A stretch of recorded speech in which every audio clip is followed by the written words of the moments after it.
ತಾರಕಕ್ಕೇರಿದೆ ರಾಜಭವನ versus ಸರ್ಕಾರದ ಕದನ. Bill reject ಮಾಡಿದ ರಾಜ್ಯಪಾಲರ ವಿರುದ್ಧ ಮುಖ್ಯಮಂತ್ರಿ ಸಿದ್ದರಾಮಯ್ಯನವರು ಗರಂ ಆಗಿದ್ದಾರೆ. ಕ್ಯಾಬಿನೆಟ್ನಲ್ಲಿ ಪಾಸ್ ಆಗಿರುವಂತಹ ಬಿಲ್ ರಿಜೆಕ್ಟ್ ಮಾಡಿದ್ದಾರೆ. ವಿಧಾನ ಸಭೆ ಮತ್ತು ವಿಧಾನ ಪರಿಷತ್ನಲ್ಲಿ ಪಾಸ್ ಆಗಿದಂತಹ ಕೆಲವೊಂದಿಷ್ಟು ವಿಧೇಯಕಗಳನ್ನು ರಾಜ್ಯಪಾಲರು ವಾಪಸ್ ಕಳಿಸ್ಬಿಟ್ಟಿದ್ದಾರೆ, ರಿಜೆಕ್ಟ್ ಮಾಡಿದ್ದಾರೆ. ಈ ಒಂದು ಬೆಳವಣಿಗೆ ಸಂಬಂಧಪಟ್ಟಂತೆ ಬಹಳಷ್ಟು ಆಕ್ರೋಶ ವ್ಯಕ್ತವಾಗ್ತಾ ಇದೆ.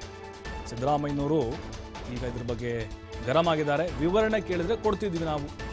ರಾಜ್ಯಪಾಲರ ನಡೆಯನ್ನ ಕ್ಯಾಬಿನೆಟ್ನಲ್ಲಿ ನಾವು ಸರ್ವಾನುಮತದಿಂದ ಖಂಡಿಸಿದ್ದೇವೆ. ನ್ಯಾಯಾಲಯದಲ್ಲೂ ಕೂಡ ಇದರ ಬಗ್ಗೆ ನಾವು ಚಾಲೆಂಜ್ ಮಾಡಿದ್ದೇವೆ. ರಾಷ್ಟ್ರಪತಿಗಳಿಗೆ ದೂರು ನೀಡಲು ಎಲ್ಲರ ಅಭಿಪ್ರಾಯ ಕೂಡ ಇದೆ. ರಾಜ್ಯಪಾಲರ ನಡೆ ವಿರುದ್ಧ ಸಿಎಂ ಸಿದ್ದರಾಮಯ್ಯ ಆಕ್ರೋಶವನ್ನು ಹೊರಹಾಕಿದ್ದಾರೆ.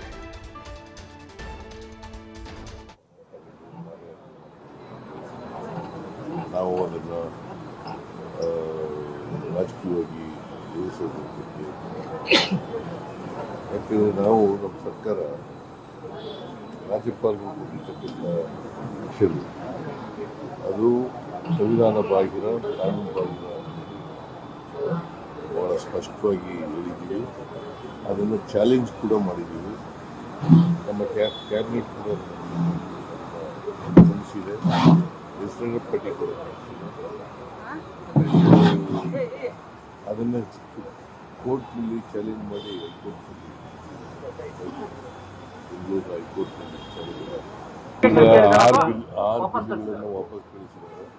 ಮತ್ತೆ ನಾವು ಅದನ್ನು ಸರ್ಕಾರ ಕ್ಯಾಬಿನೆಟ್ನಲ್ಲಿ ಚರ್ಚೆ ಮಾಡಿ ಏನು ಮಾಡಬೇಕು ಅಂತ ಲೆಜಿಸ್ಲೇಟಿವ್ ಪಾರ್ಟಿ ಆಮೇಲೆ ಲೆಜಿಸ್ಲೇಚರ್ನಲ್ಲಿ ಪಾಸ್ ಆಗಿರ್ತಕ್ಕಂಥ ಬಿಲ್ಗಳು ವಿಧಾನಸಭೆಯಲ್ಲಿ ವಿಧಾನ ಪರಿಷತ್ನಲ್ಲಿ ಪಾಸ್ ಆಗಿರ್ತಕ್ಕಂಥ ಅವುಗಳನ್ನ ವಾಪಸ್ ಕಳಿಸಿದ್ದಾರೆ.